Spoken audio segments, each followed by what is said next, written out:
All right, what's going on? Celtics postgame live brought to you by your New England Ford dealers, Tom Giles, Scal, Eddie House. Celtics falling 131-125 in overtime. Sam Hauser with a great shot to force OT, but it was Jrue Holiday kind of taking over there at the end, and the Bucks surviving with a win in Milwaukee. You know what? I feel like they kind of ran out of gas. I thought the Celtics had that. The game was 90-76. They needed to just get through the next 2.5 minutes. Derek White goes out, and they struggled after that. So had their chances. Loved the way they played. Loved the big shot by Hauser. Give credit to the Celtics, but the Bucks are obviously a really good team, and maybe we were a little overmatched when the moment was right there. Yeah, we just didn't have our closers. I mean, when we had that lead, like you just said, to have a closer, if it's Jason Tatum or Jaylen Brown, one of those two guys or both of those guys on the court at that moment, I feel like, you stretch that out. It's a 20-point win, or you're up by 20 at that point, and they're fighting for the rest of the game to try to get back into the game. But we got to give all the credit to Joe Mazzulla, the coaching staff, and also the players that went out there and played like it was their NBA lives dependent on it, and they played like that. So to take a team, put it in perspective, to take a team like the Milwaukee Bucks and into overtime, and you have 80% of your starting lineup out, that's a great sign for your depth. That's a great feel, regardless if it, when you don't want to give any, at the end of the day, when you say, there's no such thing as moral victories, but really, when you think about it, that was a victory for the Celtics bench and the second unit, pretty much. Yeah, I mean, you say 4 starters out, and Rob Williams only played 12 minutes. So, they were clearly kind of managing the minutes there when it came to Rob Williams. Celtics were up 107-103, and you saw Milwaukee go on that 10-0 run. Celtics, though, even down 6, able to come back. And here's that Sam Hauser 3 that tied the game at the end of regulation. And Milwaukee deciding not to foul here, and Sam Hauser just pulls up over Chris Middleton, Scal. I mean, that's a big-time shot. Like Sam Hauser had to make a play. The play was not designed for that to happen. He had to make a play, and that's exactly what he did. And he played well throughout this game, so give him a lot of credit. That's a big moment on the road, and you're sticking that shot. Eddie, what'd you think as a shooter? Yeah, those are the best ones to have when it's not scripted and you just have to do it. There's no pressure.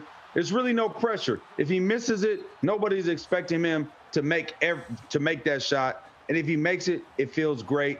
The team, and it's like I said, it's a boost for these guys. And to me, I feel like it's a victory even though they lost. All right, so that tied the game at 116. Here's the final play of regulation, and Milwaukee going to Chris Middleton, trying to find something here, but pretty well defended by the Celtics. Yeah, they knew that he was going to – he's usually their go-to guy, especially when you saw Holiday taking it out. And I thought they were going to go to Giannis at the top of the key and have him get downhill, but – I think they're trying to get Middleton's legs underneath him because that's what they used to do before he got hurt. Yeah, but I think that's also look at the versatility that we have defensively. Muscala is the guy switching out there. He's 6'11", long. It's hard to make that shot, Scal. If you make it with nobody guarding you, let alone somebody 6'11" with a long reach contesting that shot. So, again, like I said, it was a loss. It is a loss, and we don't like to say there's moral victories, but there are victories or learning experiences in losses. And I feel like what I learned tonight about the Boston Celtics is we are an extremely deep team, a great problem to have for Joe Mazzulla. Now it's just about trying to put everything together and make it come together the right way and work, after All-Star break, moving into the playoffs. Let's get through overtime here as we take a look at it, because you go to overtime in these situations, the Celtics are shorthanded. You think, and they looked like they're out of gas at times, but they come out and they grab a 5-point lead. You have Derek White with the layup, then Derek White coming up with a 3. He also had another monster game. I mean, we just keep singing his praises, but it justifiably so. 27 points, 12 assists for Derek White. Then Malcolm Brogdon hits this runner. So the Celtics up by 5 on that bucket by Brogdon. But that's when Jrue Holiday starts to he was taking over throughout the second half, but comes up with the steal here on White. Back the other way for the lay-in. And then Jrue Holiday with a monster 3. He had 40 points, tying a regular season career high. Those 3 right there gave Milwaukee the lead. As he taking another look at it, top of the key. Celtics did have a chance here to respond. They're down by 2, and it looks like they're going for the win, Eddie, and I love that because, again, you've got these guys playing so many minutes, go for the win, but it looked like Giannis just closed down on Grant too quickly and just nothing there for options. Yeah, I mean, good defensive play by the Bucks. At the same time, like, we don't have our closer there. So Grant Williams is probably not going to be the guy that's going to be looking to take the shot. It's a good opportunity to give him some confidence moving forward. But what can you do? I mean, you got a really good team over there. And I think, let's say this, the most underrated guard, I think, since he's been playing has been Jrue Holiday. Everybody talks about everybody else in the NBA. And nobody really I mean, I know he got paid. Somebody understands his value. But in the media and stuff like that, he doesn't get the praise that I think that he should be getting. Jrue Holiday is a two-way guard. He'll pick you up 94 feet. He'll hit the big shot. He'll finish at the rim. He'll do all the dirty work. So, I mean, in a game like this, when you look at it, Jrue Holiday was the difference in tonight's game. And one of the most underrated players, I think, in our league right now that doesn't get enough praise and people don't talk about enough.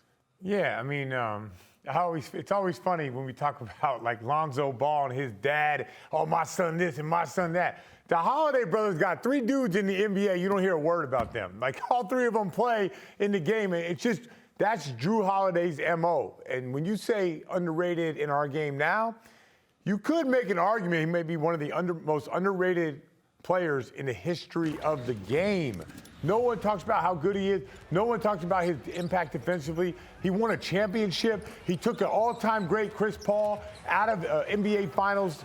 He makes big shots. That he was down. They were down by 8 against Brooklyn when Kevin Durant was killing, and he's the one that brought him back. So, yeah, I just think I think the world of Jrue Holiday. I think he's legit. Tonight was maybe the best regular season game I've ever seen him play. I know he brings it in the playoffs, but he just looked completely different tonight. I feel like if he's doing that, even though the Celtics were going toe-to-toe with them today, feels like if Holiday is playing like that, the Bucks are tough to beat. Yeah, I mean, you talk about the big shots, and it's going to come down to the clutch moments. But at the end of the third quarter, after Payton Pritchard gets that and one to give the Celtics an 8-point lead, Jrue Holiday lets it fly from like 60 feet and just drills it. I mean, a lot of guys just be like, yeah, you know, I'm worried about my field goal percentage, not going to take this shot. Drills that shot. He goes 8 of 12 from 3.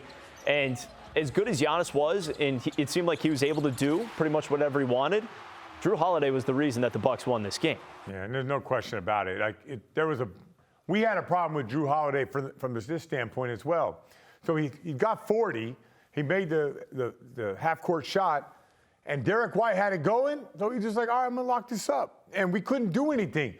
The guy, you can't even screen him. That is a problem. And it's going to be a problem, whether we have him on Jason Tatum or Jaylen Brown or Derek White or Marcus Smart. Like, whoever he's guarding, it's a problem usually for the opponent. So, once again, I mean, I get it. Like, I'm with Eddie on this one. Great game. Great job for the backups the role players to do what they did today. No doubt about that. But if going into a series against the Milwaukee Bucks, if you think Jrue Holiday is not an issue, it's going to be an issue for us. No doubt about that for me. Real quick, Scal, I want to get your take on the final possession there. Yeah, we should call timeout. Done. Go on next play. Yeah. Yeah, I don't understand. We did the whole thing in Miami. I'm with you. You got Jason Tatum, Jaylen Brown out there. I'm all fine with it. But you're down by 2. You have 2 timeouts to burn, and your guys, like, they kind of look like they were running on fumes there.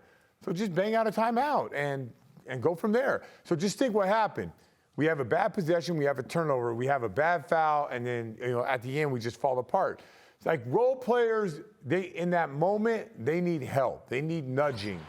We should have called a timeout. So this is where Giannis, how quickly he closes out on Grant Williams too. I mean, He gets plenty of respect as a defensive player, but that's where just his athleticism, his defensive ability totally alters that play. And again, I love the fact that the Celtics were going to go for a 3 there because I think it seems like we can all agree they were out of gas at this point. You had to go for the 3 and try to go for the win. Yeah, I definitely thought you should win for 3, but call timeout. They were out of gas, but I think the Jrue Holiday steal was the play of the game. That's still right there, one-on-one. and I just get the strip. When I'm going back, it looks like I'm on my heels, but his arms are long. He has quick reaction, great timing, quick hands. And I think that was the play of the game right there. Like, we didn't get an opportunity. If you get a shot right there, offensive rebound, a putback, a foul, it's so many different variables that go into it. But if you turn it over right there, I think that essentially was the game to me.